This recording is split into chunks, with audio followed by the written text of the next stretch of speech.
Yes hello everyone, good morning all of you and welcome to the global world academy. चलिए आज के session को start करें। Session में आज हम लोग यहाँ पर कंप्लीट करने जा रहे हैं डी ट्रिपल एच बी का एक प्रीवियस ईयर पेपर। ठीक है, जो एग्जाम में क्वेश्चंस आपसे पूछे गए हैं, जैसे कि आप सभी को पता है 100 नंबर का तो जनरल टेस्ट आपका होगा। ठीक है, और बचे हुए 100 नंबर में सब्जेक्ट पेडागोजी या एजुकेशनल साइकोलॉजी आपसे यहाँ पर पूछी जाती है। ठीक है, इसमें 5 डिसिप्लिन यहाँ पर होते हैं, मतलब हर एक सेक्शन में आपको 20 क्वेश्चन देखने को मिलेंगे। तो इसका फर्स्ट सेक्शन जो है आज के क्लास में हम लोग यहाँ पर कंप्लीट करने वाले हैं, जिसमें आपसे 20 क्वेश्चन पूछे जाते हैं। ठीक है, मेजरली ये जो चाइल्ड डेवलपमेंट है या जितनी भी स्कीम्स हो गई, जस्ट लाइक ईसीसी हो गया, अपना आईसीडीएस हो गया। ठीक है, इन स्कीम से ज्यादा क्वेश्चन यहाँ पर पूछे जाते हैं। तो स्टार्ट करते हैं एक प्रीवियस ईयर पेपर को। 20 क्वेश्चन अपन यहाँ पर कंप्लीट करेंगे। सो फर्स्ट क्वेश्चन आपकी स्क्रीन पर है। सेशन बाइलिंगुअल रहेगा, दोनों ही लैंग्वेज में आपको क्वेश्चन देखने को मिलेंगे। फर्स्ट क्वेश्चन को देखिएगा। What are the critical years in a child development? बच्चों के विकास में कौन से महत्वपूर्ण वर्ष यहाँ पर होते हैं? The first to 6 year, first 6 to 8 year, first 9 to 12 year या फिर फर्स्ट 3 ईयर बहुत ही ज़्यादा इंपॉर्टेंट होते हैं। तो जैसा हम सभी मानते हैं कि 5 वर्ष तक जो बच्चे का डेवलपमेंट होता है वो बहुत ही ज़्यादा इंपॉर्टेंट होता है, चाहे आप किसी भी प्रकार के डेवलपमेंट की बात यहाँ पर करें, physical, mental, cognitive, emotional, social. Right, तो अभी यहाँ पर ऑप्शंस को अगर मैं देखूं तो 0 से 5 साल तो नहीं लिखा हुआ है, लेकिन फर्स्ट 6 ईयर लिखा हुआ है। तो क्या हम लोग इसको 0 to 6 ईयर कंसीडर कर सकते हैं? डेफिनेटली कर सकते हैं। सो करेक्ट आंसर क्या हो जाएगा अपना? ऑप्शन नंबर 1 हो जाएगा। ओके, चलिए एक सिंपल सा और बेहद बेसिक सा ही क्वेश्चन था।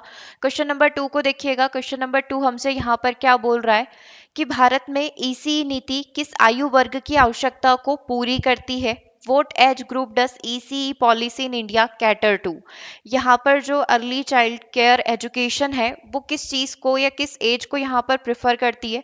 0 to 3 year, 0 to 6 year, 3 to 6 year या 3 to 8 ईयर के बच्चों को इसमें कंसीडर किया जाता है इसी पॉलिसी के अंदर, है ना? तो क्या आंसर यहाँ पर अपना करेक्ट होना चाहिए? देखो, इसमें जो लिया जाता है 3 to 6 ईयर के बच्चों को लिया जाता है यहाँ पर नर्सरी एजुकेशन के थ्रू या किंडरगार्टन के थ्रू बच्चों को पढ़ाया जाता है, या इस तरीके से खेल खेल में बच्चों को यहाँ पर चीजें सिखाई जाती है, बेसिक नॉलेज यहाँ पर दिया जाता है। तो अगर मैं इंडिया की बात करूँ तो 3 to 6 ईयर यहाँ पर अपना कंसीडर किया जाएगा। प्ले वे मेथड, खेल विधि के थ्रू यहाँ पर बच्चों को पढ़ाया जाता है। सो करेक्ट आंसर क्या हो जाएगा? ऑप्शन नंबर सी हो जाएगा। ठीक है, चलिए आगे बात करते हैं क्वेश्चन नंबर 3 की। How does ECC stimulate care components? ECC देखभाल घटक को कैसे यहाँ पर प्रोत्साहित करती है? देखो, इसमें 5 डिसिप्लिन होते हैं, हर में आपको कुछ कॉमन क्वेश्चन दिख जाएंगे। जैसे यहाँ पर ज्यादा क्वेश्चन ईसीसी और ईसी से आईसीडीएस से देखने को मिलेंगे। डिसिप्लिन 2 में आप जाओगे, मतलब इसका आगे वाला जो सेक्शन है उसमें थोड़ा हेल्थ से रिलेटेड क्वेश्चंस पूछे गए हैं। अगले वाले सेक्शन में जाओगे तो वहां पर थोड़ी सी नई नई जो स्कीम्स लॉन्च की गई है या जितने भी आयोग हैं, है ना, उनसे रिलेटेड क्वेश्चंस पूछे गए। तो पूरा ही एक तरीके से कॉमन ये रहता है। चलिए इसका आंसर करिएगा। ईसीसी देखभाल घटक को कैसे प्रोत्साहित करती है? How does EC stimulates care component? सबसे पहले शिशु गृह और घर आधारित मूल शिक्षा के माध्यम से, नर्सरी, किंडरगार्टन और प्रारंभिक विद्यालय के माध्यम से, शुरुआती बाल विकास में माता पिता को शिक्षित करने के माध्यम से, या फिर केवल लड़कियों और गर्भवती माताओं को देखभाल घटक प्रदान करना ईसीसी जो है प्रोत्साहित यहाँ पर करती है। क्या आंसर होना चाहिए? देखो, देखभाल घटक केयर कंपोनेंट में किसकी बात ये करता है? शिशु गृह और घर आधारित मूल शिक्षा के माध्यम से जो है यहाँ पर केयर को प्रोत्साहित किया जाता है, देखभाल को यहाँ पर आगे बढ़ाया जाता है। ठीक है, तो through creches and home based parent education के माध्यम से इसको बढ़ावा दिया गया है, इसको प्रोत्साहन दिया गया है। ओके, चलिए आगे बात करते हैं क्वेश्चन नंबर 4 की। शिक्षा पर राष्ट्रीय नीति के वर्णन अनुसार ईसीसी किन वर्ग की आवश्यकताओं को पूरा करता है? जो अगर हम लोग यहाँ पर देखें कि हमारी जो नेशनल पॉलिसी है एजुकेशन को लेकर, एनपीई, राइट, ये डिस्क्राइब करता है ईसीसी को कि किसकी देखभाल यहाँ पर करनी चाहिए या किसको इस ग्रुप में लिया जाएगा। Right, the socially and economically disadvantaged group, the handicapped group, the young adolescent of the country, या द फाइनेंशियली साउंड ग्रुप, जो आर्थिक रूप से सुदृढ़ वर्ग हैं, केवल उन्हीं को ईसीसी के अंदर यहाँ पर लिया जाएगा।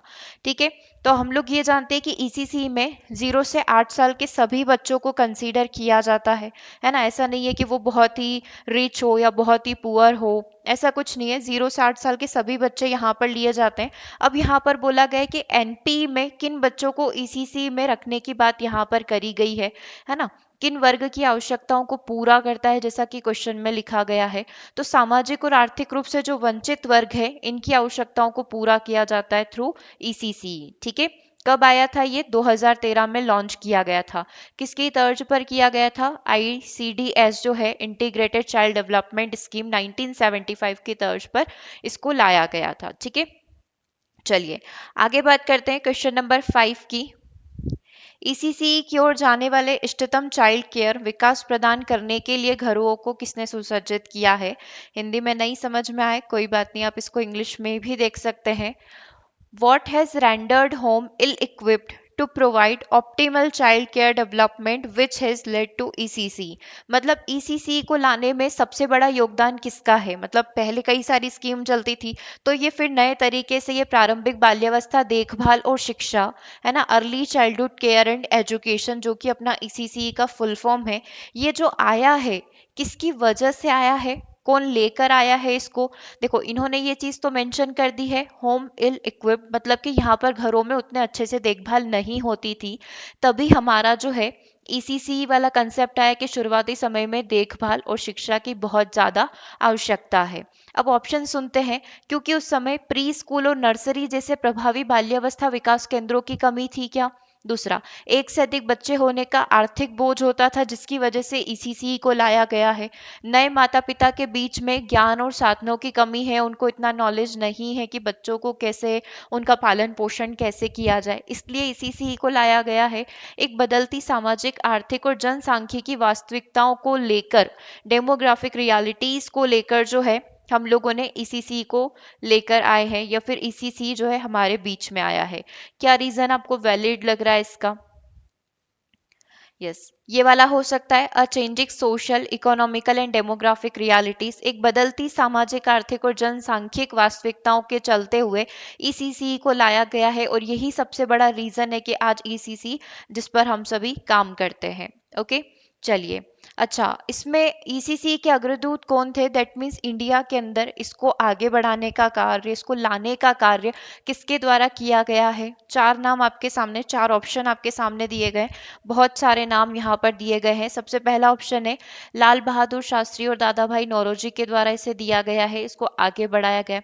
गुज्जू भाई बधेका, जिनका नाम आपने ईवीएस में भी सुना होगा, बच्चों के लिए कहानियां लिखते थे, तारा भाई मोदक और मैडम मोंटेसरी के द्वारा। गजेंद्र गुरगाही के द्वारा, अशोक राजपूत के द्वारा, और ये इसाबेल के द्वारा, बाल्के संजय और इमजान काफिर के द्वारा। क्या आंसर यहाँ पर करेक्ट होगा? देखो यहीं से आपको क्लिक कर गया होगा। गजूभाई बधेखा, ताराभाई मोदक और मैडम मोंटेसरी के द्वारा जो है इसको आगे बढ़ाने का कार्य, यहाँ पर जितनी भी बाल वाटिका, प्री किंडरगार्टन स्कूल्स, नर्सरीज वगैरह होती है, उनको आगे बढ़ाने का कार्य इनके द्वारा किया गया है। ठीक है, और कई राष्ट्रीय सम्मान से भी इनको सम्मानित यहाँ पर किया गया है। करेक्ट आंसर है अपना ऑप्शन नंबर बी। ठीक है, चलिए आगे बढ़ते हैं। क्वेश्चन नंबर 7 को देखिएगा।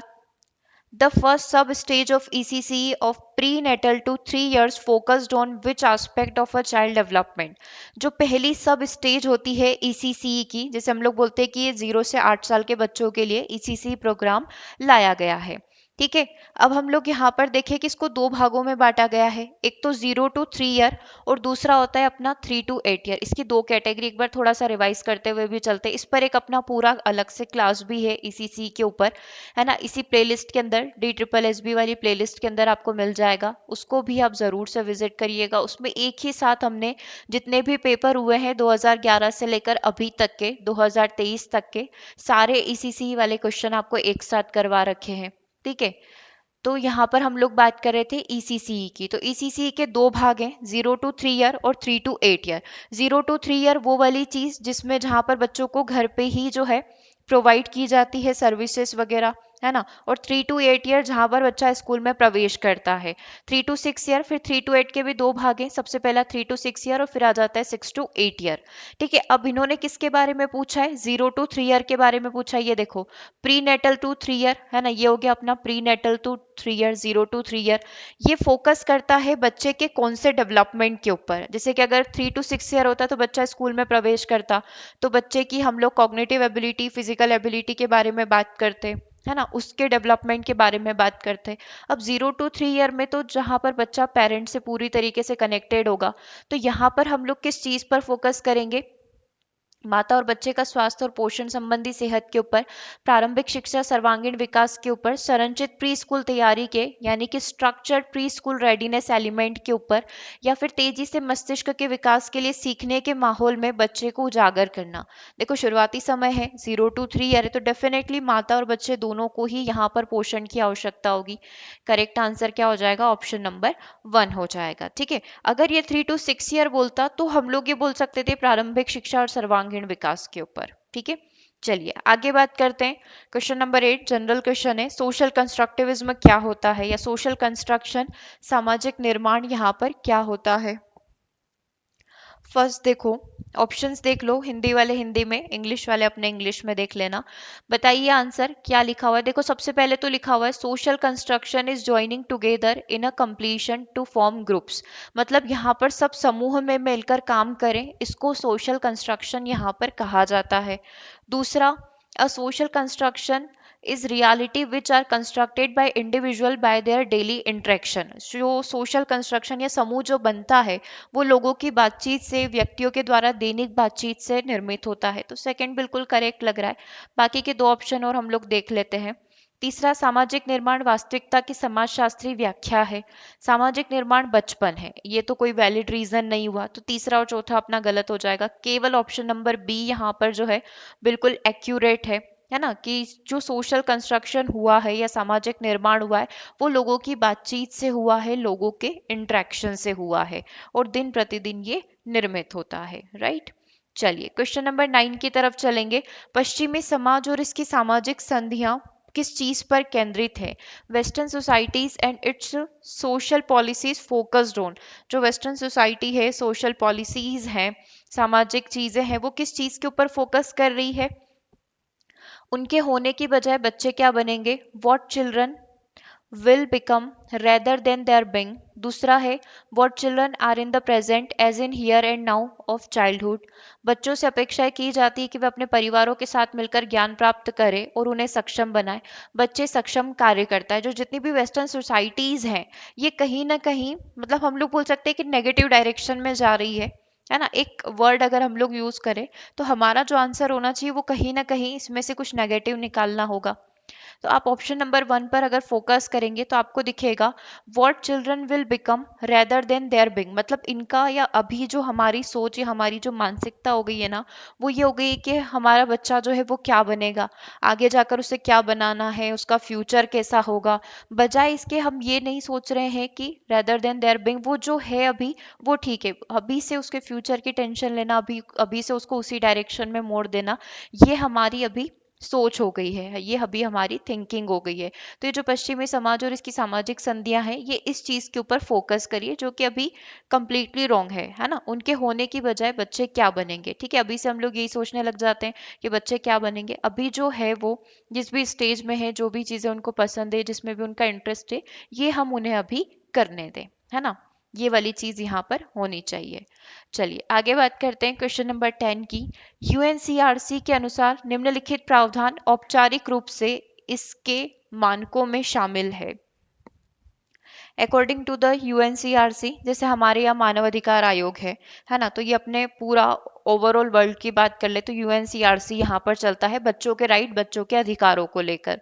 ठीक है, ये क्या बोल रहा है, which are the following provisions formally included in its standard. ये किस चीज को मानता है या किस चीज पर जोर देता है, ये हम लोग यहाँ पर बोल सकते हैं, किस चीज पर फोकस करता है। Participation rights, provisional rights, protection right and pro life rights, जीवन समर्थक अधिकार के बारे में। दूसरा बोल रहा है संरक्षण अधिकार और जीवन समर्थक अधिकार। अगला बोल रहा है प्रावधान अधिकार और संरक्षण अधिकार, मतलब प्रोविजनल राइट्स और प्रोटेक्शन राइट के बारे में। और ऑप्शन नंबर डी बोल रहा है प्रोविजनल राइट्स, प्रावधान अधिकार के हमारे क्या नियम है, हमारे पास क्या अधिकार है। प्रोटेक्शन राइट, बच्चों के सुरक्षा के अधिकार। और पार्टिसिपेशन राइट, भागीदारिता का उनका अधिकार है। तो जो यूएनसीआरसी है हमें इन तीनों चीजों के बारे में बताता है, प्रावधान अधिकार, प्रोविजनल, प्रोटेक्शन और पार्टिसिपेशन राइट। आप इसको ट्रिपल पी करके भी आप यहाँ पर याद कर सकते हैं, बट ध्यान रखना प्रोविजन, प्रोटेक्शन और पार्टिसिपेशन है, ठीक है। चलिए, और इसके बारे में डिटेल देख सकते हैं यूएनसीआरसी का। सबसे पहले तो हम लोग फुल फॉर्म देखेंगे, the UN convention on the rights of the child, ठीक है। ये क्या करता है, ये बच्चों के अधिकारों के बारे में बात करता है। जैसे हमारे यहाँ मानव अधिकार आयोग है, ह्यूमन राइट डिपार्टमेंट है, वैसे ही यहाँ पर ओवरऑल जो है UN convention on the right of the child UNCRC है, ठीक है।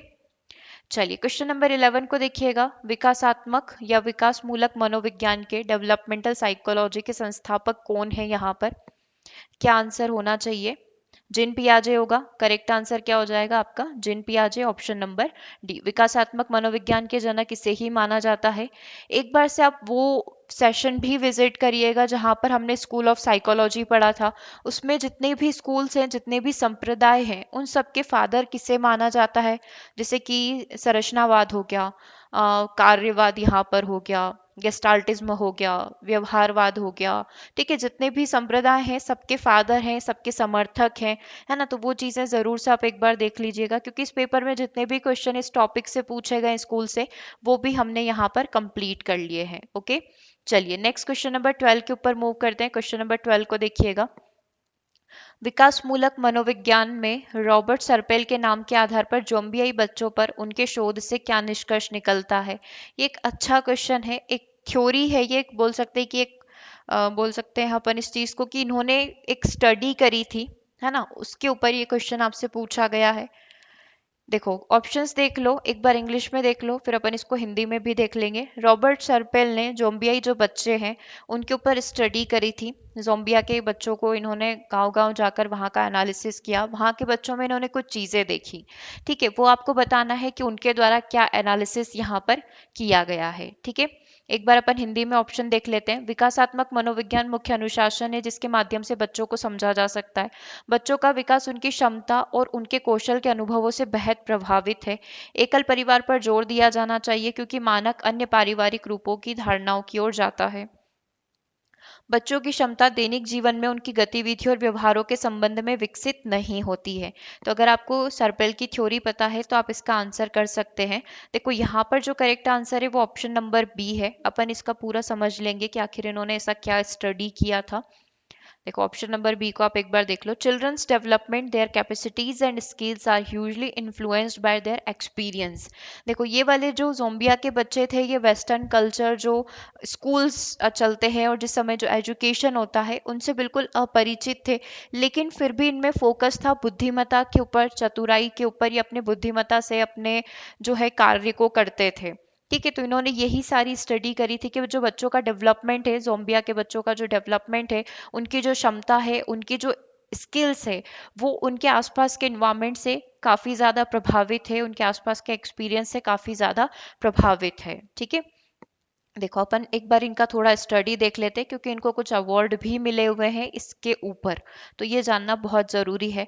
रॉबर्ट निकोलस सर्पेल इंग्लैंड में 1944 में इनका जन्म हुआ था, एक जोम्बिया के नागरिक हैं, ठीक है, और वहाँ पर प्रोफेसर भी हैं।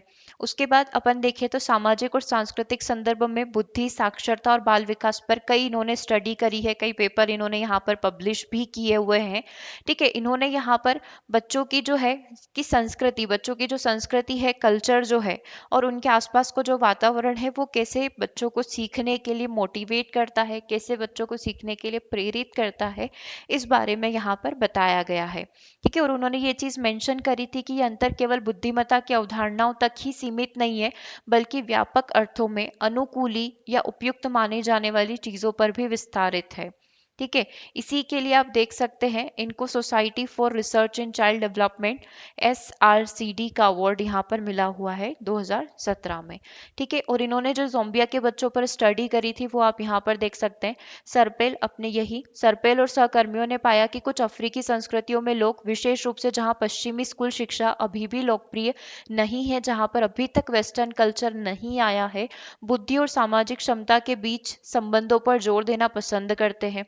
उदाहरण के लिए जोम्बिया के ग्रामीण कैटेज जिले में नेजुलू की अवधारणा में चतुराई और जिम्मेदारी दोनों यहाँ पर शामिल है। तो ये जो एक लाइन है, इसी से आपका एग्जाम में क्वेश्चन पूछा गया था। ये इनकी पूरी स्टडी थी। ठीक है।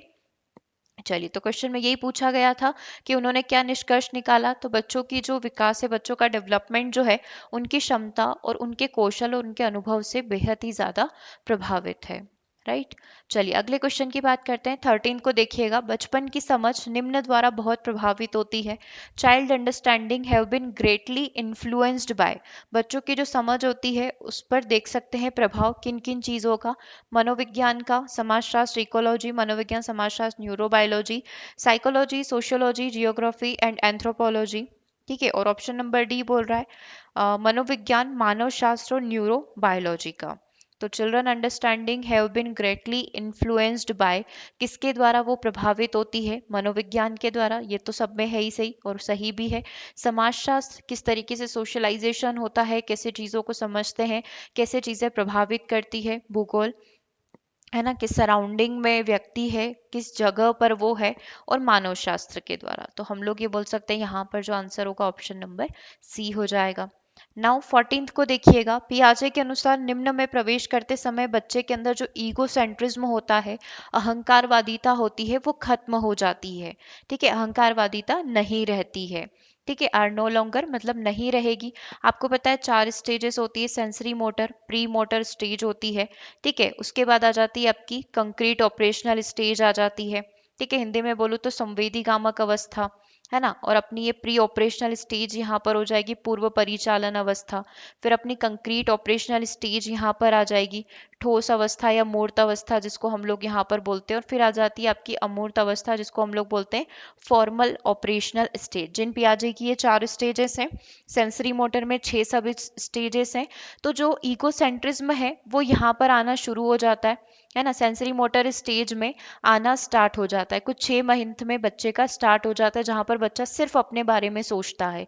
और प्री ऑपरेशनल में भी रहता है, लेकिन जब बच्चा ठोस अवस्था में या मूर्त संक्रियात्मक अवस्था में या फिर कंक्रीट ऑपरेशनल स्टेज के अंदर प्रवेश करता है, तो उसके अंदर से ये जो ईगो सेंट्रिज्म वाली भावना है, अहंकारवादिता वाली भावना है, वो धीरे धीरे खत्म होने लग जाती है। ठीक है। तो इसमें पूछा था कि नहीं रहता है, तो ठोस परिचालन अवस्था आते आते या कंक्रीट ऑपरेशनल स्टेज आते आते खत्म हो जाता है। कौन सी स्टेज में रहता है? पहली में रहता है और दूसरी में पूरे टाइम रहता है, क्योंकि पहली में तो आना शुरू होता है और दूसरे में यानी 2 से 6 साल पूरा रहता है। ओके। चलिए 15th को देखिएगा। आईसीडीएस का प्राइमरी लक्ष्य क्या है? The primary goal of ICDS to break the intergenerational cycle of. किसकी साइकिल को ब्रेक करना है, किस चीज को खत्म करना है? गैर औपचारिक प्री स्कूल शिक्षण को, कुपोषण और उग्रता और नश्वरता को कम करना, प्रतिरक्षण जो इम्यूनाइजेशन है, प्रतिरक्षण प्रक्रिया है उसको, या स्वास्थ्य सुविधाओं का अभाव। देखो इसने पूछा है आईसीडीएस का प्राथमिक लक्ष्य क्या है? To break the intergenerational cycle. किस चीज को तोड़ना है? जितनी भी कुपोषण वाली चीजें हैं, है ना, मॉर्बिडिटी है, मोर्टालिटी है, इन सारी चीजों को क्या करना है? खत्म करना है। तो यहाँ पर जो करेक्ट आंसर आ जाएगा ऑप्शन नंबर बी हो जाएगा। ठीक है। किस साइकिल को ब्रेक करना है? तो इस साइकिल को, ऑप्शन नंबर बी को यहाँ पर हमें ब्रेक करना है। चलिए 16 को देखिएगा। पहले इंग्लिश में देखते हैं, फिर अपन हिंदी में भी देख लेंगे पूरा। The ICDS programme provides an integrated package of health, nutrition and education services targeted to.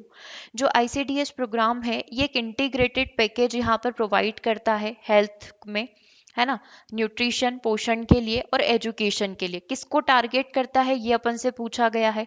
तो पहला ऑप्शन बोल रहा है children below the age of 6 year. ICDS इसको फोकस करता है, या age of 8 year, below the age of 8 year, providing care component to only girls और pregnant mothers, children of all age, mother and adolescent girls. ठीक है, और हिंदी में देखना है तो आप यहाँ पर भी देख सकते हैं। आईसीडीएस लक्षित स्वास्थ्य, पोषण और शिक्षा सेवाओं में एकीकृत पैकेज प्रदान करता है किन लोगों को, किन बच्चों को? 6 वर्ष से कम उम्र के बच्चे, गर्भवती और स्तनपान कराने वाली माता और किशोर लड़कियों को। 8 वर्ष से कम उम्र के बच्चे, गर्भवती और स्तनपान कराने वाली माता, केवल लड़कियों को या सभी उम्र के बच्चों को ये फोकस करता है। सभी उम्र मतलब सारे बड़े छोटे, इसमें सब कंसीडर कर लिए जाएंगे। ठीक है, करेक्ट आंसर क्या होगा? Option number 1। अगर आप कंफ्यूज हो रहे हैं ऑप्शन नंबर बी के अंदर, तो आपको बता दूं ईसीसीई जो है 0 to 8 ईयर लेता है, लेकिन आईसीडीएस जो है वो 6 ईयर लेता है, 0 to 6 ईयर लेता है। ठीक है, ये एक दोनों में डिफरेंस है। तो आईसीडीएस 6 वर्ष से कम उम्र के बच्चे, गर्भवती और स्तनपान कराने वाली माता और किशोर लड़कियों को इसके अंदर कंसीडर करता है, इस प्रोग्राम के अंदर लिया जाता है। 17 का आंसर करिएगा। स्तनपान नर्सिंग माताओं और गर्भवती महिलाओं को कौन सी पोषण संबंधी सेवाएं यहाँ पर प्रदान करता है? इन महिलाओं को कौन सी सेवा यहाँ पर दी जाती है? THR, take home ration, supplementary feeding, growth monitoring या फिर supplementary feeding and growth monitoring, इनको कौन सी सर्विस यहाँ पर दी जाती है ना? नर्सिंग मदर्स और प्रेग्नेंट वुमेन को कौन सी सर्विस दी जाती है? टीएचआर सर्विस दी जाती है, टेक होम राशन यहाँ पर दिया जाता है। देखो, दो प्रकार की सर्विस होती है, एक बार आप इसका डिटेल देखें। आईसीडीएस जो है ये यहाँ पर देता है the supplementary nutrition programme SNP under the ICDS. जो एसएनपी प्रोग्राम है ना, पूरक पोषण कार्यक्रम जिसको हम लोग यहाँ पर बोलते हैं, तो ये किस किस को कंसीडर करता है? जैसे कि प्रीवियस ही क्वेश्चन में आपने देखा कि 6 साल से कम उम्र की जो गर्भवती महिलाएं हैं, माता है, बच्चे हैं, स्तनपान कराने वाली महिला है, इन सबको पोषण सुविधा यहाँ पर प्रदान करता है। अब ये दो तरीके से मिलता है। आंगनवाड़ी केंद्रों पर गर्म पका हुआ भोजन मिल सकता है या फिर आपको टेक होम राशन भी मिल सकता है, जिसको टीएचआर यहाँ पर कहा जाता है। दैट मीन्स ये राशन आप अपने घर भी लेकर जा सकते हैं। यदि इनमें से कोई भी इस कैटेगरी से बिलोंग करता है तो उसको ये दोनों स्कीम जो है या ये दोनों सुविधा जो है आईसीडीएस के द्वारा प्रोवाइड करी जाती है। ठीक है, चलिए आगे बढ़ते हैं क्वेश्चन नंबर 18 की तरफ। What are the health checkups and treatment provide to adults and girl age 11 to 18 year under the policies of ICDS? ICDS के अंदर 11 से 18 साल की जो किशोरी लड़कियां हैं उनको कौन सी सर्विस दी जाती है? स्वास्थ्य जांच, छोटी बीमारियों का उपचार और अगर कोई गंभीर बीमारी है तो उसके लिए रेफरल सेवा दी जाती है। बिल्कुल सही बात है, यही चीज यहाँ पर लड़कियों को जो कि 11 से 18 साल में बिलोंग करती है आईसीडीएस स्कीम में प्रोवाइड की जाती है। क्योंकि आईसीडीएस क्या बोलता है? 0 से 6 साल के बच्चे, गर्भवती महिला, स्तनपान कराने वाली महिला और जितनी भी किशोरी लड़कियां हैं, इन चारों को यहाँ पर सारी हेल्थ सुविधाएं, पोषण सुविधाएं, सब कुछ यहाँ पर प्रोवाइड किया जाएगा। ठीक है, तो इसमें सारी चीजें लिखी हुई है ऑप्शन नंबर 1 के अंदर, ये सब यहाँ पर प्रोवाइड किया जाता है। क्वेश्चन नंबर 19 को देखिएगा। बच्चों का निम्न स्वास्थ्य और पोषण वर्धक मूल्य 0 to 3 ईयर उसे कैसे प्रभावित करता है? बच्चों की अगर लोअर हेल्थ और न्यूट्रिशन वैल्यू जो कि 0 to 3 ईयर में है, वो बच्चों को कैसे अफेक्ट यहाँ पर कर सकती है? सबसे पहली चीज कि enhance cognitive and motor skill. देखो, अगर लोअर हेल्थ उसकी है तो कहीं ना कहीं ये चीज बच्चों को नेगेटिवली इम्पैक्ट करेगी। और इसने क्या बोला है? एनहेंस करना, मतलब कि उसकी संज्ञानात्मक और मोटर कौशल इंक्रीज हो जाएगा। रैपिड ग्रोथ एंड डेवलपमेंट, उसका जो विकास और वृद्धि है वो और बढ़ जाएगी। इम्पेयर्ड मोटर स्किल, उसका मोटर कौशल खराब हो जाएगा या उसका कॉग्निटिव लर्निंग यहाँ पर खराब हो जाएगी। देखो, शुरुआती समय में अगर हेल्थ रिलेटेड कुछ भी इशू होते हैं स्पेसिफिकली 0 to 3 ईयर में, तो कहीं ना कहीं उसकी कॉग्निटिव स्किल जो है इससे बहुत ही ज़्यादा प्रभावित होती है। ठीक है, तो करेक्ट आंसर हो जाएगा अपना ऑप्शन नंबर डी। चलिए क्वेश्चन नंबर 120 को देखिएगा। What are the indicators of a healthy newborn child prenatal to 1 month? एक ऐसा बच्चा जो कि 0 to 1 ईयर की कैटेगरी में आता है, प्री नेटल टू 1 मंथ है ना, 1 मंथ लिखा हुआ है, 0 to 1 मंथ की कैटेगरी में यहाँ पर आता है, अगर वो हेल्दी है तो क्या इंडिकेटर आपको दिखाई देंगे? ठीक है, व्हाट आर द इंडिकेटर्स, मतलब किस तरीके से आपको पता चलेगा एक हेल्दी बच्चे के बारे में जो कि 0 से 1 महीने के बीच में आता है? राइट, सबसे पहले अगर अपन इसको देखें तो पहला ऑप्शन हमको क्या दे रखा है? माता रक्त अल्पता या कम वजन वाली नहीं है। माता को क्या है? रक्त अल्पता भी नहीं है ना, उसको एनीमिया भी नहीं है और उनका वेट भी कम नहीं है। बच्चे का वजन 2500 ग्राम से अधिक है। बच्चा उत्तेजित होने पर अपना सिर एक ओर से दूसरी ओर नहीं हिलाता है। ये पहला रीजन। हमको क्या ढूंढना है? हमको एक हेल्दी बच्चा इसमें से ढूंढना है। ठीक है, माता न तो रक्त अल्पता से है माता को, अच्छा माता को रक्त अल्पता है लेकिन वजन कम नहीं है, बच्चे का वजन 2500 से अधिक है, बच्चा उत्तेजित होकर अपने सिर को एक ओर से दूसरी ओर घुमाता है, माता रक्तल्पता या कम वजन वाली नहीं है, बच्चे का वजन 2500 से अधिक है ना, 2500 ग्राम मतलब 2.5 किलो से अधिक है, बच्चा उत्तेजित होने पर सिर को एक ओर से दूसरी ओर घुमाता है, माता रक्तल्पता या कम वजन वाली नहीं है, बच्चे का वजन अब की बार 2500 से कम है, बच्चा उत्तेजित होने पर सर को एक ओर से दूसरी ओर घुमाता है। हमको क्या ढूंढना था? बेस्ट ऑप्शन ढूंढना था। अब इसमें जो चीज है कि ये सर नहीं हिला रहा है, मतलब ये एक दिक्कत है ना, मतलब कहीं ना कहीं किसी प्रकार की कोई समस्या है। माता को दिक्कत है, मतलब ये भी एक प्रकार की क्या हो गई, यहाँ पर समस्या हो गई, हमको हेल्दी चाइल्ड चाहिए।